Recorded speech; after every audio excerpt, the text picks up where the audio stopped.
Betty sat under her favorite tree at school, her smile brighter than ever before. It was hard for anyone to miss the happiness radiating from her. Christopher noticed it immediately from across the field and couldn't help but walk over, intrigued by the change in her demeanor. "Betty, you're glowing today," he teased with a smile, sitting beside her. "What's going on?" Betty beamed, her joy spilling over as she looked at him. "Something amazing happened yesterday," she said, her voice full of excitement. She paused for a moment, then continued, "A total stranger showed up at our house and helped my dad. He gave them a huge sum of money to rebuild the garage. Can you believe it?" Christopher's eyes widened, clearly impressed.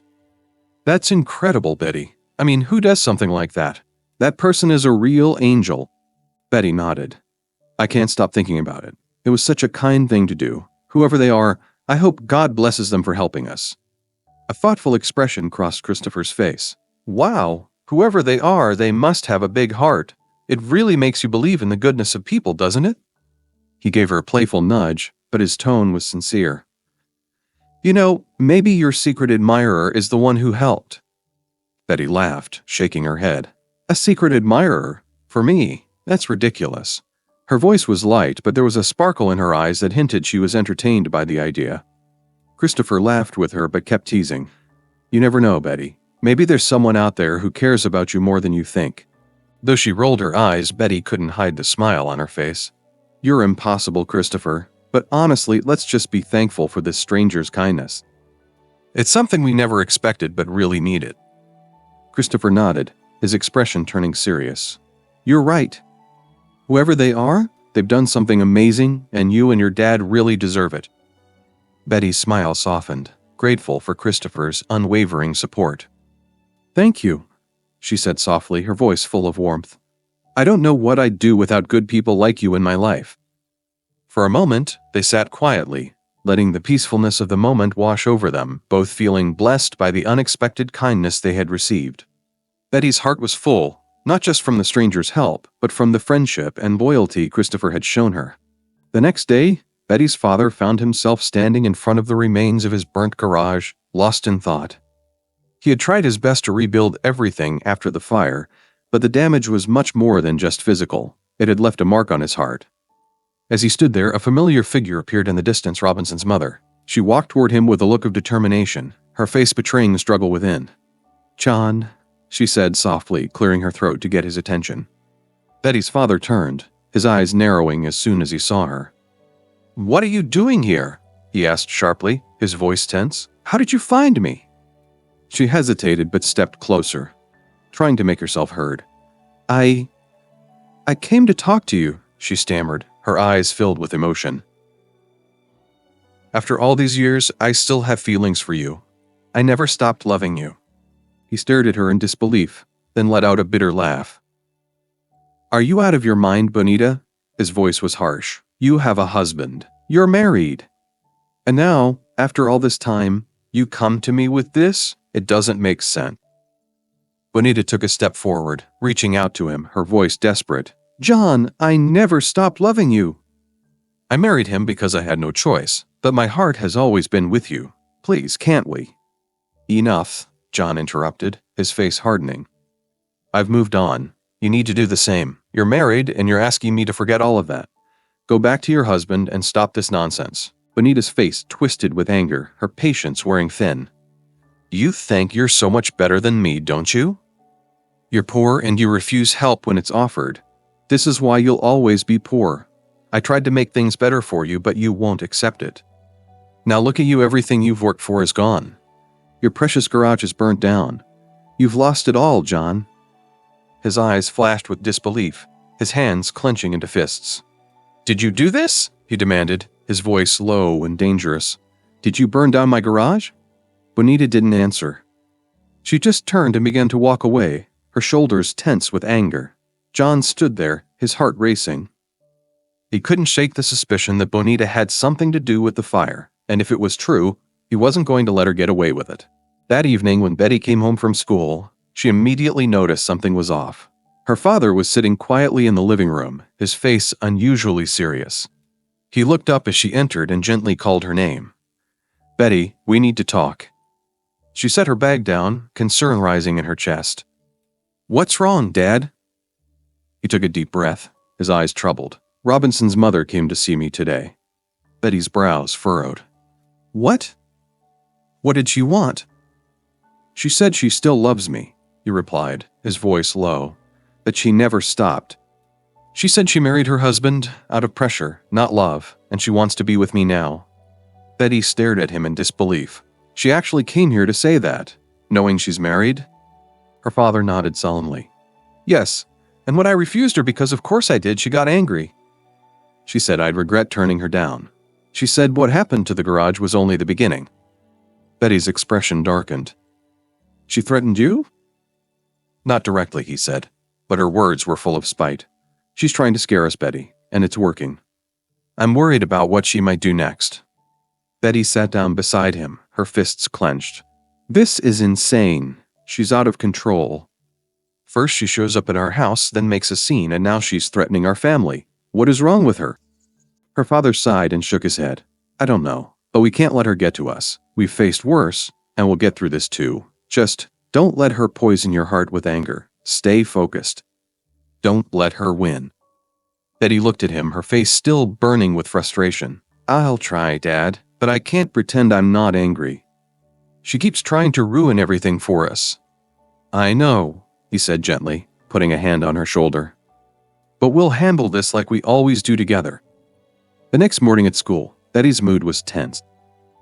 Her steps were quick, and she went straight to her favorite spot under the tree. Her thoughts were racing. Christopher saw her and quickly made his way over. You look upset, he said, sitting beside her. Is everything okay? Betty took a deep breath. It's Robinson's mom. She came to our house and threatened my dad. And honestly, I'm scared. The next day, Betty's mind was still reeling from the tension at home. She had barely slept the night before, consumed by worry over the threats from Robinson's mother and what it might mean for her family. Her heart was heavy as she walked to school, feeling the weight of everything hanging over her. As she arrived, she didn't head to her usual spot under the tree.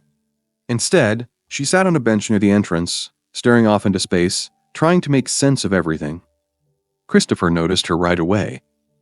He'd been looking for her all morning, feeling the shift in her mood. As soon as he saw her sitting by herself, he walked over with concern written all over his face. Betty, are you okay? He asked softly, sitting down beside her. She turned to him, forcing a small smile, but not hiding the distress in her eyes. I don't know, she said with a sigh. It's just, everything's a mess. My dad's worried, and I'm worried. Robinson's mother keeps threatening us, and I don't know what to do anymore. Christopher frowned, his gaze turning serious. She threatened your dad? That's crossing a line. I'll make sure nothing happens to you or your family, Betty. I'll make sure you're safe. Betty looked at him in surprise. What do you mean, you'll make sure? What are you talking about? Christopher hesitated for a moment before speaking again. I have people who can help us. I know people who can keep an eye on your father. We don't have to deal with this alone. I'll make sure nothing bad happens to him, okay? Betty froze. She didn't know how to process his words. People. Christopher, what are you saying? You're not hiding something from me, are you? He quickly realized his slip-up and tried to cover it. No, it's not like that. I know some guys who can watch things, make sure nothing happens. That's all. Betty narrowed her eyes, still unsure. I don't want any trouble, Christopher. I don't want to make this worse. He looked at her earnestly. I'm not trying to cause trouble. I just want to help. I hate seeing you so upset, and I hate seeing your dad so worried. I'll do whatever it takes to protect you both. Betty felt a twinge of doubt in her chest. She wanted to trust Christopher, but his words felt like they were leading to something she didn't fully understand. Still, there was something in his voice, something real, that made her believe he wasn't trying to hurt her. Okay, she said softly, but please, don't do anything reckless. Robinson's family has too much power. Christopher nodded. I won't do anything that could make things worse. I just want you to feel safe, Betty. That's all.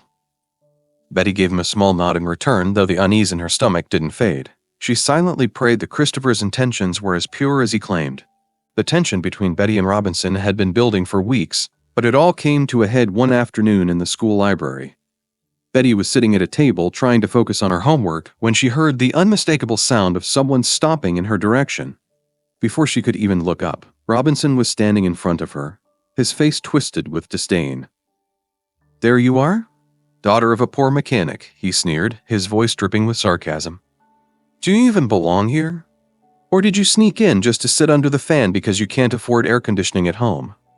Betty looked up slowly, her eyes narrowing as she studied him. She wasn't about to let him get away with his usual bullying. "Oh, look who's talking," she shot back, her voice calm but sharp. "The son of a woman who can't get over my dad. Your mother came to our house begging my father to be with her. How pathetic can you get?" The room fell silent as the other students watched, unsure of how the confrontation would play out. Robinson's face flushed with embarrassment, but Betty wasn't done. She leaned forward, her words cutting through the tension. "You think money makes you better than me? At least my dad has dignity, unlike your mother, who can't keep her legs closed. Go home and ask her who your real father is. I'm sure even your rich father has doubts about you." Laughter erupted from the other students, and Robinson's face turned a deep shade of red. Humiliated, he clenched his fists, his pride shattered. He didn't say another word but stormed out of the library, his footsteps echoing in the quiet room. As Robinson stormed out, Christopher, who had been observing from across the room, stood up. His expression was no longer the easygoing one Betty was used to. His face was hard, determined. He walked straight up to Robinson, who had just stepped into the hallway. "Stay away from Betty and her family," Christopher said, his voice low but firm. "If you or your mother try anything again, you'll regret it." Robinson, still fuming from the humiliation, turned to face him. "Who do you think you are, huh?" he sneered. "You're nothing. Do you even know who my father is? He works for a billionaire CEO. My family makes more money in a week than your entire life is worth." Christopher didn't flinch. Instead, he stepped closer, his voice cold as ice. "You think your father's money makes you untouchable? Let me tell you something, Robinson. Your family might have money, but they don't have peace. And that's something money can't buy." Robinson scoffed, trying to regain his composure, but Christopher wasn't done. "Your mother can't stop chasing a man who doesn't want her. It's pathetic, and you should be ashamed of her. Here's my final warning: stay away from Betty and her family, or I'll make you regret it." Robinson's face faltered for a second, his bravado cracking under the weight of Christopher's words. But instead of responding, he turned and walked away, defeated. As he disappeared down the hallway, Christopher stood there, his expression hard, watching him go. For the first time, Robinson realized that he might have underestimated Betty and her mysterious protector. Robinson's anger and frustration only grew in the days that followed.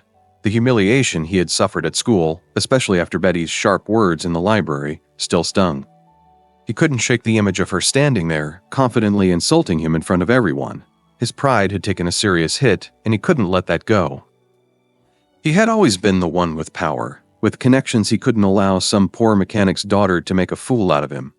But what frustrated him even more was Christopher. The guy seemed to be everywhere, always protecting Betty, always sticking his nose in places it didn't belong. Robinson couldn't stand it. One evening, Robinson's father called him into the living room. Robinson walked in, already annoyed, and collapsed onto the couch. He had just come home from yet another miserable day, and he wasn't in the mood to talk.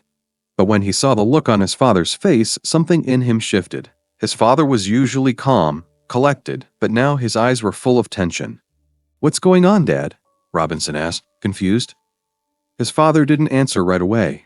Instead, he paced back and forth, as if struggling with his words. Finally, he stopped, turned to Robinson and said, "I got a call today, a phone call about your mother." Robinson's heart skipped a beat.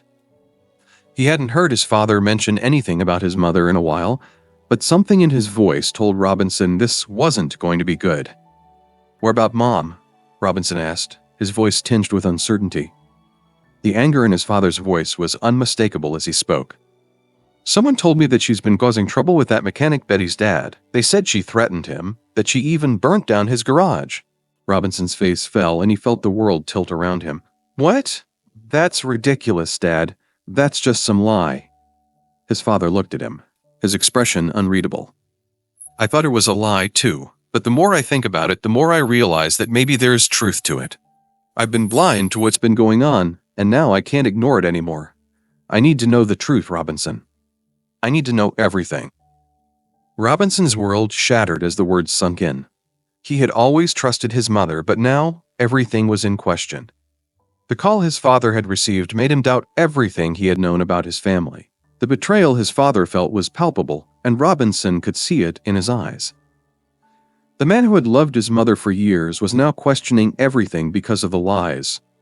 "Dad, please," Robinson started, but his father was already walking out of the room, the weight of his words hanging heavy in the air. He was determined to get answers, even if it meant tearing apart the family they had known for years.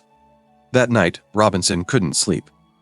His mind raced, replaying his father's words over and over. What had he missed? Was everything really a lie? And most of all, why did it feel like his whole world was coming apart? The revelation about Robinson's father had shaken him to the core, but the full impact of it didn't hit him until later that evening. His father had stormed out of the house, his mind racing with the truth of the DNA test results. Robinson had never seen him so furious, so distant. He was lost in thought as he watched his father's back grow smaller and smaller with each step he took toward the door. The tension in the air was thick, suffocating. For the first time in his life, Robinson questioned everything about his family, his identity, and his own place in the world. When his father returned later that night, the energy in the house had changed completely. The man who had always been steady and composed now looked like a man on the brink of a breakdown. His face was pale and his eyes were bloodshot from a mixture of disbelief and anger. Robinson sat quietly in his room waiting for him to speak. He knew this moment was inevitable, the moment when everything would be laid bare, and there would be no going back. His father didn't even knock before entering Robinson's room. He just walked in, a grim look on his face, and locked the door behind him. Robinson stood up from the bed, his heart pounding in his chest. "What's going on, Dad?" he asked, his voice trembling slightly. His father didn't respond right away. He stood there for a long moment, as if he were wrestling with the words, trying to decide how to say what needed to be said. Finally, his father spoke, his voice hoarse and low. "I've had enough, Robinson. The truth is out. You're not my son." Robinson's breath caught in his throat. For a moment, he didn't know how to process what his father was saying. "What do you mean?" he asked, the words feeling foreign on his tongue. "What are you talking about?" "I had a DNA test done," his father continued, his face filled with pain. "You're not my son. All these years, I've been raising someone else's child." The world seemed to stop. The shock of his father's words slammed into Robinson like a freight train. He wanted to shout, to argue, to deny it, but the weight of the truth was undeniable. His entire life, everything he had known was a lie. He looked at his father, the man who had loved him and cared for him, and felt a hollow emptiness inside. You lied to me?" Robinson asked, his voice barely a whisper. "All this time?" His father's eyes hardened, and he looked away. "Your mother lied to both of us. She kept this from me. And now everything is broken." In that moment, Robinson felt everything slipping through his fingers. His family, his life, it was all unraveling. He was no longer the same person he had been just hours earlier. The anger, the confusion, and the sense of betrayal consumed him. As his father left the room without saying another word, Robinson slumped back on his bed, unable to process the storm of emotions swirling within him. The truth had been revealed, but it only left him feeling more lost than ever. After everything that had happened, Robinson's betrayal, his mother's lies, and the chaos that ensued, Betty and Christopher's lives slowly started to find a sense of normalcy. Despite the turmoil, there was a light at the end of the tunnel. They had weathered the storm and their bond grew stronger with every challenge they faced together. But what really mattered was how they came through it all, with honesty, integrity, and the strength to keep going despite the odds stacked against them. As time passed, Betty and Christopher grew closer. Their relationship, once built on friendship and shared moments of kindness, deepened into something more meaningful. Christopher, who had always been there for Betty, now stepped up as her confidant, her protector, and someone she could rely on in the most difficult times. His promise to always be honest with her and to stand by her, no matter what, was a promise he kept every day. Slowly, Betty began to trust him fully, something she hadn't been able to do with anyone else before. Their love story, while born out of hardship and uncertainty, became a beautiful reminder of how the best things in life are built on honesty and trust. They faced struggles, but through it all, they held onto the values that truly mattered: family, love, and integrity. For Betty, Seeing how Christopher had stayed true to his word even when the situation seemed impossible made her believe in the power of redemption. She had seen how easy it was for people to fall into the traps of deception, greed, and selfishness. But Christopher showed her that real strength lies in doing what's right, even when no one is watching. Their wedding was a culmination of all the trials and triumphs they'd gone through. It was a celebration not just of love, but of everything they had built together: trust, respect, and unwavering commitment. The ceremony was simple but filled with meaning. Betty's father, once weighed down by doubt and fear, now stood proudly at his daughter's side, knowing that, despite everything, their family had come out stronger. The story of Betty and Christopher wasn't just a tale of romance, it was a story of hope and redemption.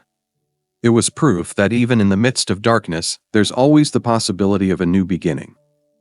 In the end, they had found something far more precious than wealth or power: true love, forged in the fire of hardship and strengthened by the choices they made to be honest and faithful to each other. The lesson here is simple: no matter how messy life gets, there's always a chance for redemption, and love built on trust and integrity will always triumph over deceit and manipulation. Like Betty and Christopher, we all face challenges, but it's how we handle them, staying true to our values, that defines who we are and shapes the future ahead.